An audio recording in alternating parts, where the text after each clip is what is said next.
سلام. اليوم رح نحكيه على موضوع مهم بزاف. اولا مرحبا بكم في قناتكم، درتها لي وليكم. درتها زكاة من العلم اللي راهو عندي، ودرتها ممكن انه مرخلاف نخليها لولادي يستفادوا منها، ودرتها اني باش نعاون كل واحدة راهي تسمع فيا، كل واحدة من بنات بلادي صح اللي راهم يعانيوا في صمت.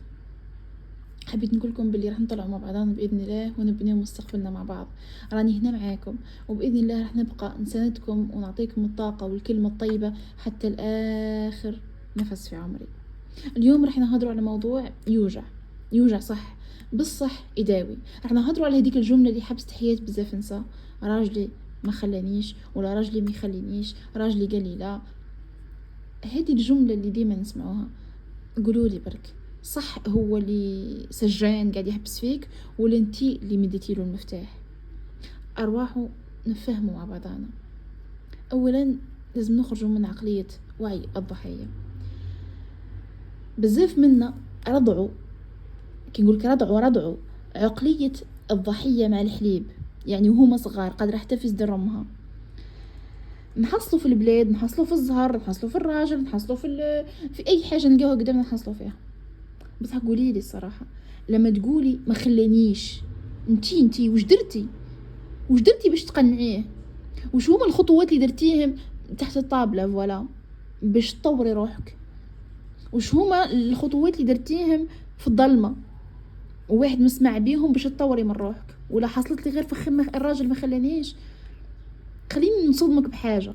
الراجل في احيان كثيره يعني يكون مجرد وش مرايه للخوف تاعك للداخل هذاك. يكون يشوفك متردة وخايفة وما كيش فريمون واثقة من الشيء اللي راك ديري فيه، راح يمنعك. بصح اذا شاف فيك القوة والاصرار، يشوف صح بلي هادي راهي قد الشيء اللي راهي حابة ديره، راح يخاف يخسرك ويولي هو اللي يدعم فيك، وهو اللي راح يكون يدك اليمنى. الحاجة الثانية قوة السعي. خليني نقولكم أنا من البيت ما تقوليش ما خلانيش نخرج، أو ما خلانيش نجيب الناس، أو ما خلانيش داكوغ.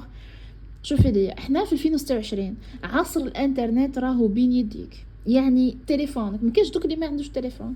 ما عندك تليفون انتي كاين في الدار، كاين بأي طريقة، كاين عند ولدك، عند بنتك، عند راجلك، عند دبري راسك كيفاش ديري.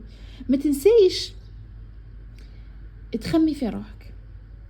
انا حبيت نقولك باللي ابداي من درك، وما تستنايش حتى تخرجي للكارطي باش تبداي.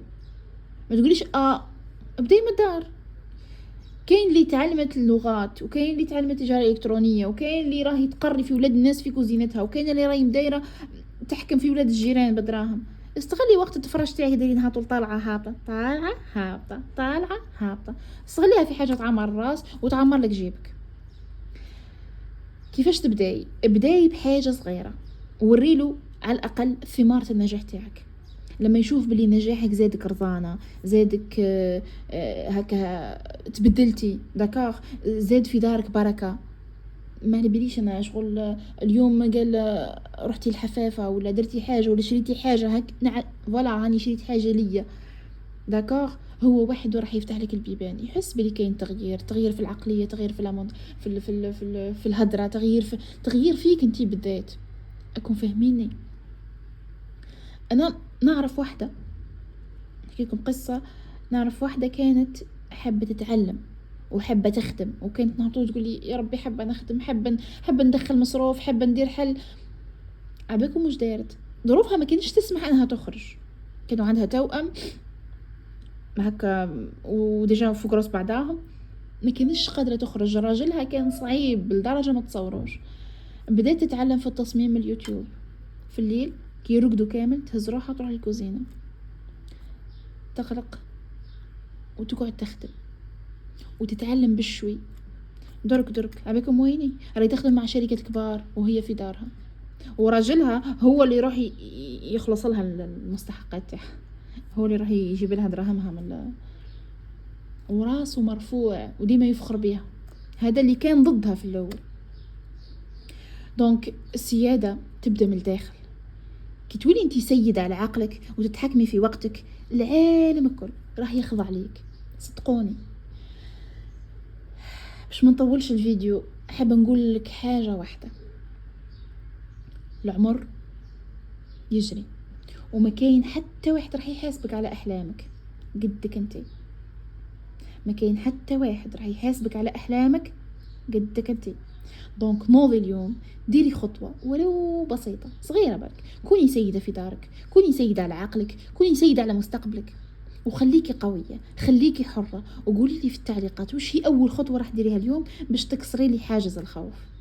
على فكرة أنا كي نقولكم خليلو حاجة في التعليقات، صدقوني ماشي عليا، معليش ما تكتبوش في التعليقات، روحوا ديروا كرني هكا صغير برك، شفتوه واش صغير، روحوا واكتبوا فيه، اكتبوا وش هي الخطوه اللي راح ديريها اليوم باش تكسري حاجز الخوف. وما تزيديش تقولي لي الكلمه دي اللي راح يهبلك العالم، تا راجلي ما خلانيش. انا كي نجي نحكي مع وحده وتقولي راجلي ما خلانيش، ف بداي ولو بشوي. تشاو.